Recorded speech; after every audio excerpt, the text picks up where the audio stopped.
പ്രിയപ്പെട്ടവരെ നമസ്കാരം. ഇന്ന് AI പറ്റിയിട്ടാണ് നമ്മൾ സംസാരിക്കുന്നത്.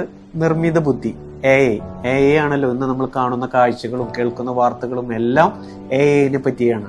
എൻ്റെ ഗ്രാമത്തിൽ കാടിനുള്ളിൽ ഒരു 5 കിലോമീറ്റർ അകത്തേക്കായിട്ട് ഒരു വലിയൊരു വെള്ളച്ചാട്ടമുണ്ട്. ഞങ്ങൾ ഇടയ്ക്കിടയ്ക്ക് പോകാറുള്ളതാണ് അവിടെ. ആ വെള്ളച്ചാട്ടം ഈ കാണുന്ന ഞങ്ങൾക്കൊക്കെ ഭയങ്കര ഇഷ്ടമാണ്, ഭയങ്കരമായിട്ട് ആസ്വദിക്കാൻ പറ്റുന്നുണ്ട്.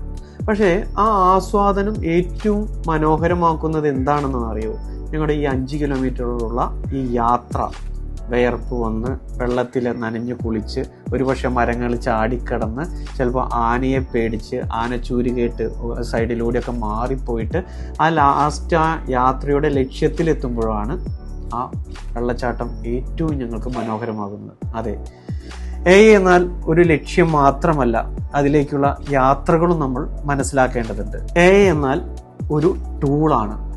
അത് നമ്മുടെ വിഷ്വൽസിനെ, നമ്മുടെ ഓഡിയോസിനെയൊക്കെ എൻഹാൻസ് ചെയ്യുന്ന ഒരു വിഷ്വലാണ്.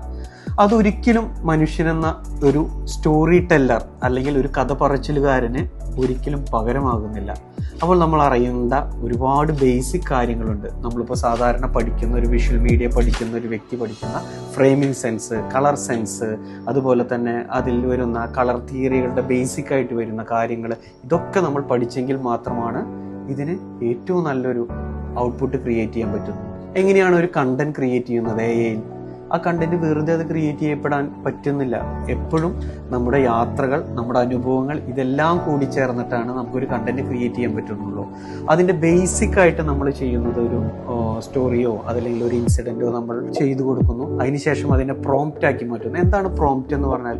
പ്രോംപ്റ്റ് വളരെ സിമ്പിളായിട്ട് പറഞ്ഞാൽ നമുക്ക് ആവശ്യമുള്ള വിഷ്വൽസിൻ്റെ കൃത്യമായിട്ടുള്ള ഡിസ്ക്രിപ്ഷൻ, കൃത്യമായിട്ടുള്ള വിശദമായിട്ടുള്ള ഒരു ഡിസ്ക്രിപ്ഷൻ കൊടുക്കുന്നതാണ് പ്രോംപ്റ്റിംഗ് എന്ന് പറയുന്നത്. പ്രോംപ്റ്റിങ്ങിന് ശേഷം അതിന് ആംഗിൾ, അതല്ലെങ്കിൽ ഷോർട്ട് ലെങ്ത്, ഷോട്ടിൻ്റെ മൂവ്മെൻറ്റ്സ്, ഇതൊക്കെയാണ് നമ്മൾ മനസ്സിലാക്കേണ്ടത്. ഇവിടെ പലപ്പോഴും AI ചെയ്യുന്ന, ഞാൻ കുറച്ച് നാളുകളെ ആയിട്ടുള്ള AI ചെയ്യുന്നത്, മെയിനായിട്ട് വരുന്നത് എല്ലാം പെയ്ഡ് ആയിട്ടുള്ള ഒരു ആപ്പുകളും അല്ലെങ്കിൽ സൈറ്റുകളുമാണ് വരുന്നത്. അല്ലാത്ത വേർഷൻസ് ഒക്കെ വരുന്നുണ്ട്. വളരെ ഫ്രീ ആയിട്ട് കിട്ടുന്ന ആപ്പുകളും അല്ലെങ്കിൽ സൈറ്റുകളൊക്കെ നമുക്ക് ലഭ്യമാണ്.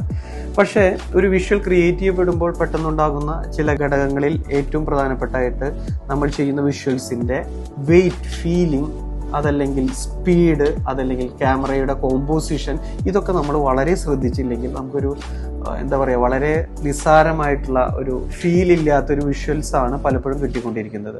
അപ്പോൾ ഒരു ബേസിക് പഠനം, അതല്ലെങ്കിൽ അനിമേഷനെ പറ്റിയുള്ള, അതല്ലെങ്കിൽ വിഷ്വൽ മീഡിയനെ പറ്റിയിട്ടുള്ള ബേസിക് പഠനം, കോമ്പോസിഷനെ പറ്റിയുള്ള ബേസിക് പഠനം, ഫ്രെയിമിങ്ങിനെ പറ്റിയിട്ടുള്ള ബേസിക് പഠനം, ഇതൊക്കെ വളരെ അത്യാവശ്യമാണ്. AI എളുപ്പമായുള്ള ഒരു കാര്യം മാത്രം ആയി ചിന്തിക്കരുത്.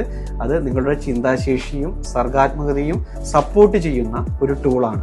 നിങ്ങളുടെ യാത്രകൾ, അനുഭവങ്ങൾ, പഠനങ്ങൾ എല്ലാം ആർട്ടിഫിഷ്യൽ ഇൻ്റലിജൻസ് എന്ന നിർമ്മിത ബുദ്ധിയെ പരമാവധി സപ്പോർട്ട് ചെയ്യട്ടെ. അതിലൂടെ മനോഹരമായിട്ടുള്ള വിഷ്വൽസ് നമുക്ക് കാണാം. ഞാനും പഠിച്ചുകൊണ്ടിരിക്കുകയാണ്.